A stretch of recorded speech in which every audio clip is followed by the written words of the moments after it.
Jane, welcome back to the program here. Let's start with the Democratic seat, the Democratic race for U.S. Senate. Is this going to go into a runoff, or can Colin Allred win it outright?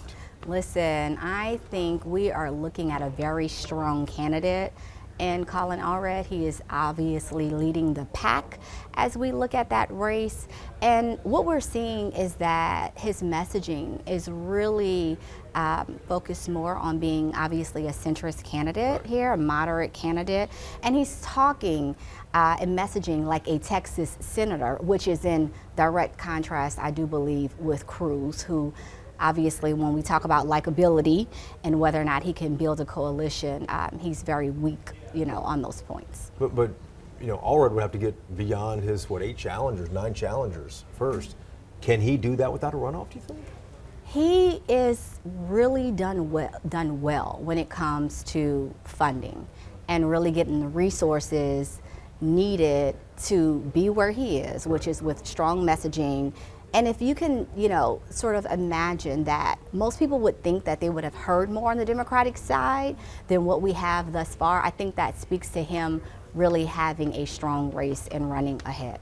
Absolutely. In Dallas County here, a lot of Democrats are running to replace Colin Allred over there. Who makes the runoff in that one? Dr. Brian Williams, Justin Moore, Julie Johnson, a number of them are kind of considered to be front runners here. Yes, first of all, we have great candidates in that race, really strong candidates. And I think it speaks to the quality of the leadership that we have as Democrats here in Texas. But if we talk about what people are saying, we're really looking at Julie Johnson, who is, most people would say she's leading that field. And a close second maybe is Dr. Brian Williams. And so we're gonna be watching that on election night to see how that plays out. But right now it's expected to be a runoff. The numbers that we'll be looking at is, I'd say, if Julie's somewhere around 38 and Brian somewhere 32, then that's a play. If we are watching the numbers and Julie gets to the 40s, not so much. So the question seems to be really what happens throughout this early voting period and then well into election night. Congresswoman Sheila Jackson Lee, Harris Yes. County, she's fighting for her political life down there. Can she defeat Amanda Edwards? That's a hard one to call right now. The district's redrawn. It is redrawn. Right now, I think what we're seeing is someone who some feel is a bit wounded. Amanda Edwards is a great candidate, but Congresswoman Sheila Jackson Lee has served that district for many years, and so this is going to be obviously a hard fight for Sheila Jackson Lee. People are assuming that she's going to pull it out, but I still think that that's one that we have to watch. Harris County, let's stick down there. The race for the district attorney in Harris County, Kim Ogg, she kind of flirted with the Republicans for a while last year. It got a lot of Democrats upset. She's running for re-election. Does she survive the primary? She's got a few opponents. And so if I'm guessing right now, that is a runoff. I'd say that that's a runoff. I mean, that is really the outcome of, as you just said, Kim Ogg's decision to really court with and allowed to be courted by the Republicans and kind of cause a mess out there in Harris County. And so you have a lot of Democrats who did not appreciate that, and that's why she's in the position that she's in now. It really is a response to what people felt has been a betrayal. There's a rare race for the state Senate in Dallas County. It's Democrat versus Democrat. We don't see this very often. Nathan Johnson trying to defend his seat, Senate District 16 in Dallas, against State Rep. Victoria Niave Criado. He has the power of the incumbency, he has more money, but she's pretty energized, thinking the seat's been redrawn and she might get some traction off That's right. And we have to look back a little bit on that seat, right, which is out of redistricting. At first, that seat was marginal, while Nathan Johnson had run successfully and been re-elected successfully. And now that seat is a safe Democratic seat. Victoria is running against him, Victoria Niave, and she's having, I would say, some success there. But you're right in that Nathan Johnson is the incumbent and he is well funded.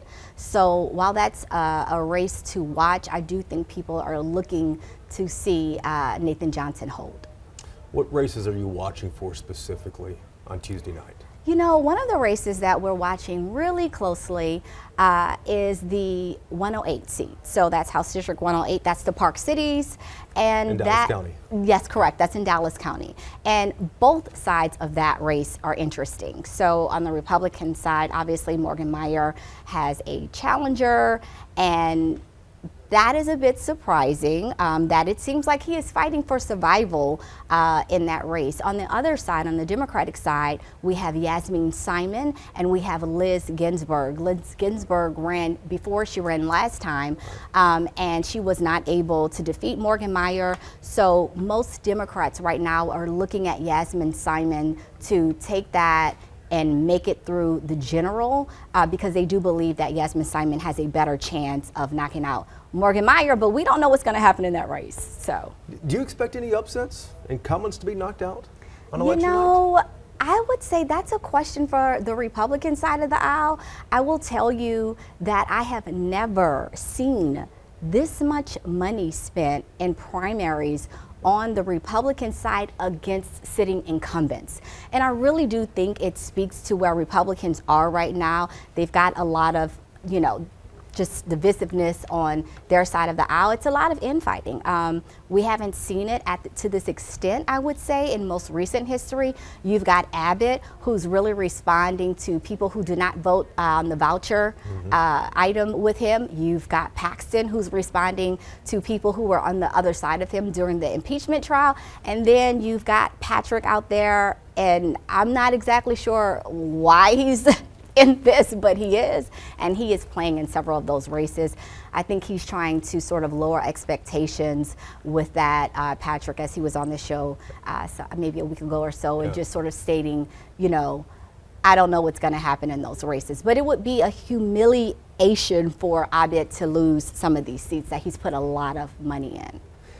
Another big Democratic race is in the Dallas County Sheriff's race. Marion Brown's the incumbent. Lupe Valdez was in there before her. Lupe's trying to get her old job back. Where does this one go? She is trying to get her job back. I would say that Sheriff Brown holds this.